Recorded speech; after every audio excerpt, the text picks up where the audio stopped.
उत्तर प्रदेश के गोरखपुर में मुख्यमंत्री योगी आदित्यनाथ ने जनता दर्शन कार्यक्रम के दौरान लोगों की समस्याएं सुनी हैं। बड़ी संख्या में दूर दराज से आए फरियादियों ने अपनी शिकायतें मुख्यमंत्री के सामने रखी हैं। सीएम योगी ने अधिकारियों को निर्देश दिए कि हर शिकायत का फौरन और निष्पक्ष समाधान सुनिश्चित किया जाए। उन्होंने कहा कि जनता की समस्याओं का समयबद्ध निस्तारण सरकार की प्राथमिकता है। जनता दर्शन के जरिए आम लोगों को सीधे अपनी बात सरकार तक पहुंचाने का अवसर मिलता है। मुख्यमंत्री योगी आदित्यनाथ ने ग्रेटर नोएडा में 200 करोड़ रुपए की लागत से बने KDSG सुपर स्पेशलिटी अस्पताल का उद्घाटन किया है।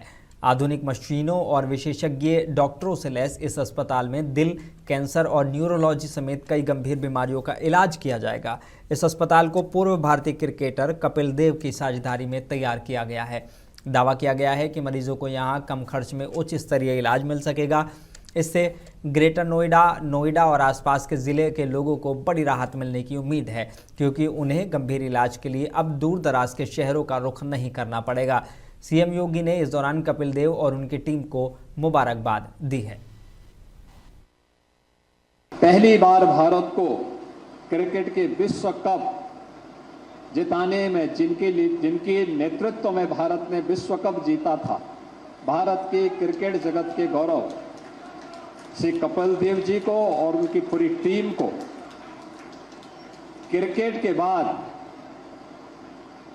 अब सेवा के क्षेत्र में प्रवेश करने पर उनका अभिनंदन करता हूं। और Kapil Dev, Sunil Gupta super speciality hospital के लिए मैं उन्हें और उनकी पूरी टीम को हृदय से बधाई देता हूं। मैं उत्तर प्रदेश सरकार की तरफ से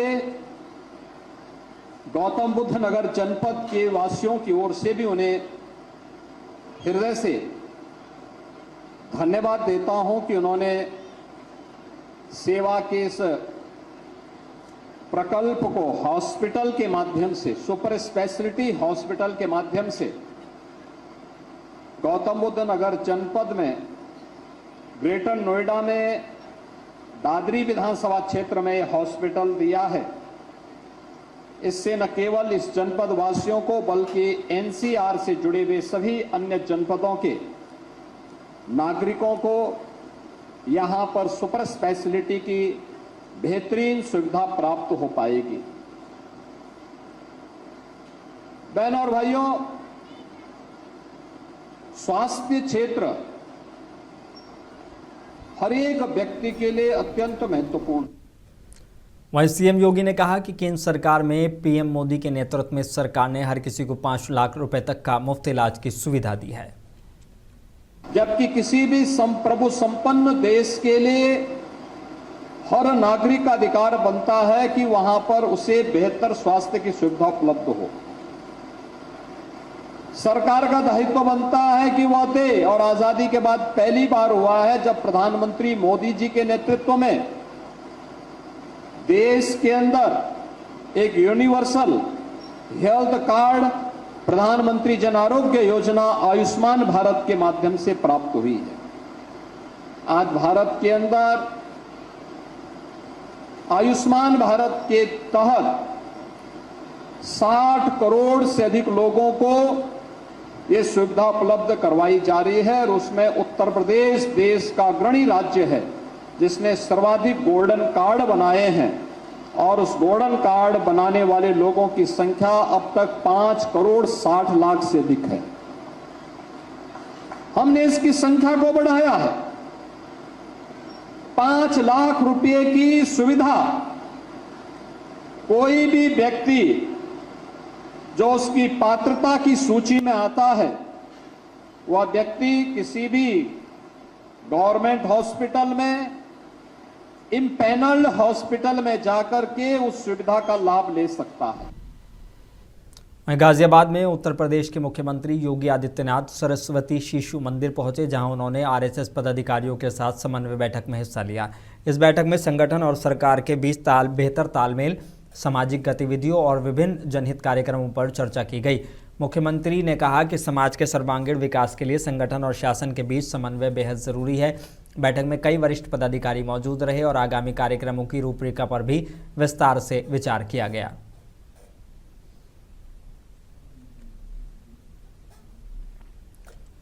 पश्चिम बंगाल के नॉर्थ 24 परगना जिले में आयोजित परिवर्तन यात्रा कार्यक्रम में उत्तराखंड के मुख्यमंत्री पुष्कर सिंह धामी ने राज्य सरकार पर तीखा हमला बोला है। उन्होंने कहा कि बंगाल में कानून व्यवस्था की हालत बेहद खराब है और यहां जंगल राज जैसी स्थिति बन चुकी है। सीएम धामी ने कहा कि परिवर्तन यात्रा को जनता का जबरदस्त समर्थन मिल रहा है, जिससे साफ है कि लोग बदलाव चाहते हैं। उन्होंने विश्वास दिलाया कि आने वाले चुनाव में जनता बीजेपी को सत्ता में लाएगी और फिर पश्चिम बंगाल भी विकास की राह पर आगे बढ़ेगा।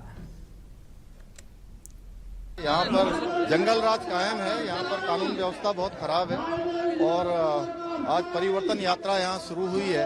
परिवर्तन यात्रा में जिस प्रकार का सैलाब लोगों का आ रहा है, लोगों का समर्थन मिल रहा है, ये तय है कि यहाँ पर लोग सरकार बदलना चाहते हैं। तृणमूल कांग्रेस बदलकर यहाँ पर नई सरकार बनाएंगे भारतीय जनता पार्टी के नेतृत्व में और यहाँ पर सुशासन स्थापित होगा।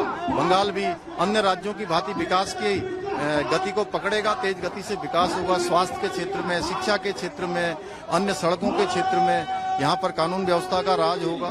तमाम प्रकार से मेडिकल की स्थिति खराब है, वो भी ठीक होगी। सारी चीजें अच्छी बढ़ेंगी और बंगाल तेज गति से विकास को आगे बढ़ेगा। चुनाव आयोग देखिए पूरे देश के अंदर एक प्रक्रिया कर रहा है। फर्जी वोटर जो अवैध रूप से वोटर बने हुए हैं, अवैध रूप से गलत तरीके से यहाँ पर जो है इस प्रक्रिया में शामिल हो रहे हैं, उनको हटाने का काम पूरे देश में हो रहा है। तो ममता दीदी को इसलिए परेशानी हो रही है कि उन्होंने बड़ी संख्या में इस प्रकार के फर्जी वोट बनाए हैं। उनको लगता है कि निश्चित रूप से उनका डर यही बताता है कि यहाँ पर गलत हुआ है।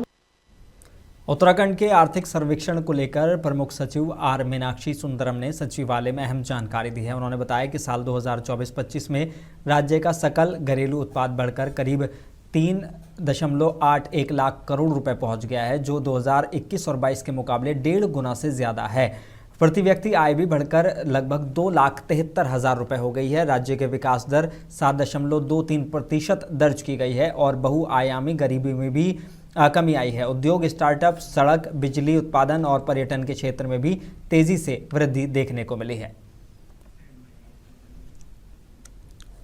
अखिलेश यादव ने एक बार फिर केंद्र सरकार पर हमला बोला है। उन्होंने कहा कि भारत का स्टैंड कभी क्लियर नहीं होगा, क्योंकि आप हर एक से तो व्यापार कर रहे हैं। खाड़ी के देशों में और अमेरिका में हमारे 1 करोड़ भारतीय हैं, वो लोग होली कैसे मना रहे होंगे, ये सोचने की बात है। युद्ध का स्वार्थ क्या है? युद्ध का स्वार्थ जिस समय जनता समझ जाएगी, उस समय ताकतवर को भी पहचान जाएगी कि ताकतवर अपनी ताकत बढ़ाने के लिए युद्ध कर रहा है। सर, जब राष्ट्रीय स्तर पर ऐसी चीजें चल रही हैं, तब सबसे बड़ा सबसे बड़ी मांग ये हो रही है कि भारत अपना स्टैंड नहीं क्लियर कर रहा है। भारत का स्टैंड कभी क्लियर नहीं होगा। इसलिए क्लियर नहीं होगा, आप हर एक से व्यापार कर रहे हैं। भारत का स्टैंड क्लियर क्यों ऐसे होगा? ये तो बीजेपी और देश के प्रधानमंत्री क्लियर करें, लेकिन उन्हें भी ये मजबूरी कहीं न कहीं सामने आती होगी कि 1 करोड़ से ज्यादा हमारे भारतीय अमेरिका में हैं, 1 करोड़ के लगभग खाड़ी देशों में हैं, दुबई, सऊदी अरेबिया, यूएई, जिद्दा, इन आसपास कुवैत, भारतीय लोग हैं। तो सरकार कैसे फैसला लेगी? इसलिए मैंने कहा कि समाजवादी लोग युद्ध के पक्ष में नहीं हैं। यूएई है, दुबई है, सऊदी अरेबिया, इन इलाकों में और खाड़ी के देशों में हमारे 1 करोड़ भारतीय हैं और अमेरिका में 1 करोड़ से ज्यादा भारतीय हैं। तो ये नई दुनिया बनी है, हम किस जगह खड़े हैं? मान लो होली हम लोगों ने मना ली, लेकिन जो दुबई में हिंदुस्तानी हैं या जो कुवैत में हैं या अमेरिका में हैं, कैसे मना रहे होंगे होली? देहरादून में कांग्रेस के वरिष्ठ नेता और पूर्व मुख्यमंत्री हरीश रावत ने बिहार की सियासत पर निशाना साधा है। उन्होंने कहा कि चुनाव नीतीश कुमार के नाम पर लड़ा गया, लेकिन उन्हें 3 महीने भी मुख्यमंत्री नहीं रखा गया। ये बिहार की जनता के साथ धोखा है। बिहार की जनता के साथ भाजपा और श्री नीतीश कुमार जी का बड़ा भारी फरेब है, धोखा। ये सबको मालूम है। ये चुनाव स्पष्ट तौर पर नीतीश कुमार जी को मुख्यमंत्री के रूप में देखने के सवाल पर लड़ा गया और अब 3 महीने भी आपने नीतीश कुमार जी को मुख्यमंत्री नहीं रखा। यूं ही कैप्टिव मुख्यमंत्री थे, भाजपा के चंगुल में थे, लेकिन मुख्यमंत्री चेहरा तो रखते ना। आपने 3 ही महीने में उनको वहां से हटा दिया। तो ये बिहार की जनता के साथ एक फरेब हुआ है और इस फरेब का समय आने पर बिहार भी और देश भी इसका जवाब देगा। और भाजपा बिहार पर कब्जे के लिए बहुत व्यग्र थी और उसके लिए शिकंडी की तरीके से आड़ ली गई नीतीश कुमार जी ने ये सब कर अपना कद घटाया है। केवल अपनी राजनीति को बचाने के लिए अपने कद को, अपने मान और सम्मान को गिराया है। नीतीश कुमार के राज्यसभा चुनाव के लिए नामांकन दाखिल करने के ऐलान पर समाजवादी पार्टी के प्रवक्ता फखरुल हसन बिहार ने कहा है कि बिहार को समाजवादी सरकार की जरूरत है। नीतीश कुमार के मुख्यमंत्री नहीं होने पर स्थिति अलग होगी। देखिए, जब बिहार का विधानसभा चुनाव चल रहा था उसी समय इस बात की आशंका थी कि भारतीय जनता पार्टी वो बैक डोर से बिहार में एंट्री करना चाहती है और नीतीश कुमार जी मुख्यमंत्री नहीं रहेंगे, लेकिन मुख्यमंत्री बनते हैं और कुछ समय बाद अब वो राज्यसभा जा रहे हैं क्योंकि भारतीय जनता पार्टी का बड़ा दबाव है और भाजपा उसी दबाव की राजनीति के तहत नीतीश कुमार जी पे दबाव था और नीतीश कुमार जी राज्यसभा जा रहे हैं। अब बिहार में मुख्यमंत्री किस दल का होगा ये सब देखेंगे और इसी बात की आशंका थी। समाजवादी पार्टी समझती कि एक ऐसी सरकार बिहार में बननी चाहिए थी जो समाजवादी सोच की थी और नीतीश कुमार जी के मुख्यमंत्री ना बनने के बाद बिहार के जो हालात हैं वो दूसरे होंगे।